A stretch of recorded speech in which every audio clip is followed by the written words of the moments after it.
comment ça va chez vous?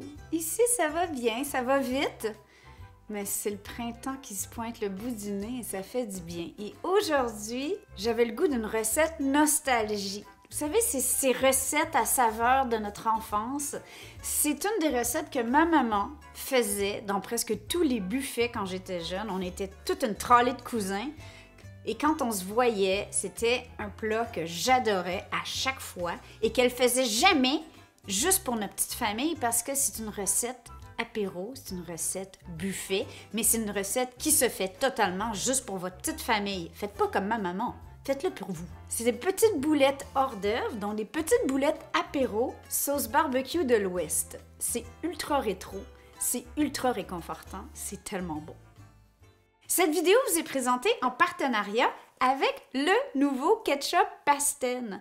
C'est vraiment un super produit. On était vraiment enchantés quand ils nous ont approchés parce qu'ils lancent une campagne en ce moment. Tous les produits sont disponibles au Québec. Et ils viennent de lancer une campagne où ils appuient la Fondation Autistes et Majeurs. Dans le cadre de cette super belle collaboration, Pastène verse 50 sous de chaque produit vendu de cette collection à la Fondation. Parce que vous savez, les enfants autistes, les enfants handicapés, on est bien placé pour en parler. Quand ils vieillissent, on se pose des questions. Comment ça va se passer? Parce qu'ils sont supportés, on a des écoles spécialisées, jusqu'à 22 ans, je crois, que l'école peut aider à leur indépendance. Mais après ça, qu'est-ce qui se passe? Et ici, on a des ambassadeurs, Charles Lafortune, Sophie Bréjean, avec leur fiston, qui est autiste, est vraiment très, très, très importante et c'est une cause qu'on a à cœur. Donc, quand Pastène m'ont approché pour développer une recette en partenariat avec ce ketchup, j'ai tout de suite été inspirée parce que c'est un ketchup gourmet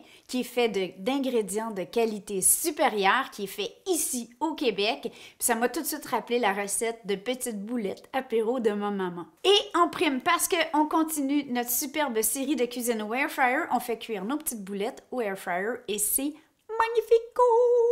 On va commencer par faire les boulettes. Cette étape peut être faite au moins 24 heures à l'avance, il n'y a pas de souci.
Et voilà, nos belles petites mini boulettes artisanales sont prêtes.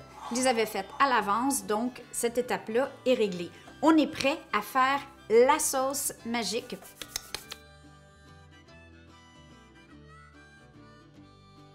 On a fait fondre l'oignon et là, je viens de transférer le poêlon. C'est ma minute d'humilité du jour parce que je viens de réaliser qu'il faut que je fasse toute la sauce là-dedans. Donc, j'étais partie avec ce poêlon. Et j'ai transféré dans ce poêlon, mais c'est pas grave, c'est Chéri le plongeur. Merci Chéri. Ouais, c'est ça. Regardez, j'ai même la recette de ma maman. Regardez comme c'est organisé, elle avait tout tapé ça à la dactylo. Et on a chacun un livre dans la famille de toutes ses meilleures recettes. Oh! Donc maintenant, ici, je vais ajouter une tasse de bouillon de bœuf, une tasse de ketchup Pastène, ketchup gourmet. Je veux presque la bouteille en entier. C'est pour ça que j'ai pensé au ketchup, parce que c'est le ketchup est la star de cette sauce. C'est légèrement sucré. En fait, la recette de ma maman demande pour une demi-tasse de mélasse, 2 tiers de tasse de vinaigre. Moi, j'utilise du vinaigre de cidre. Ma maman, je pense qu'elle utilisait du vinaigre ordinaire. 2 cuillerées à thé de moutarde en poudre. Beaucoup de poivre du moulin. Et du sel au goût, mais on s'entend que le bouillon est déjà salé. 1/4 de tasse de cassonade. Et là, on va amener ça à ébullition. Si vous faites juste la sauce, on laisse mijoter une vingtaine de minutes. Vous pouvez l'utiliser pour vos côtes levées, pour vos recettes de poulet ou whatever. Mais moi, je vais venir ajouter les boulettes et on va laisser mijoter tout ça ensemble pour 1 heure. Pour les cousins européens, je me rappelle la dernière fois que j'ai fait une recette à la mélasse. Je pense que c'est les galettes à la mélasse. Vous irez ici. Honnêtement, cette recette-là, c'est notre recette numéro 1 sur le blog. Alors, si vous ne l'avez jamais essayé, c'est le temps. Si vous vous demandez c'est quoi de la mélasse, c'est drôle parce que souvent, le sucre, on dirait que c'est l'ennemi là, maintenant, mais pourtant, il faut se rappeler que le sucre, tout comme l'érable, tout comme les dattes, c'est un végétal, n'est-ce pas? Et la mélasse est une mixture résultant du raffinage du sucre extrait de soit de la betterave sucrière ou de la canne à sucre. Donc, c'est vraiment, quand on produit le sucre, la mélasse, c'est un sous-produit. C'est bourré de fer. Moi, je me rappelle, j'ai eu des carences en fer et j'en mangeais.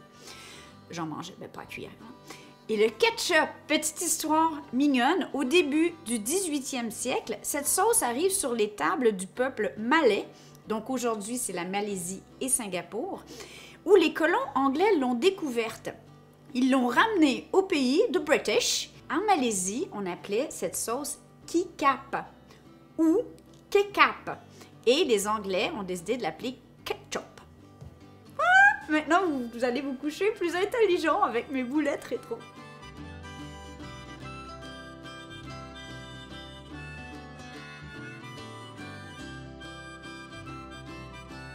J'ai presque réussi à rendre ça moins rétro, un peu plus cute. C'est tellement un souvenir de mon enfance, vous ne comprenez pas.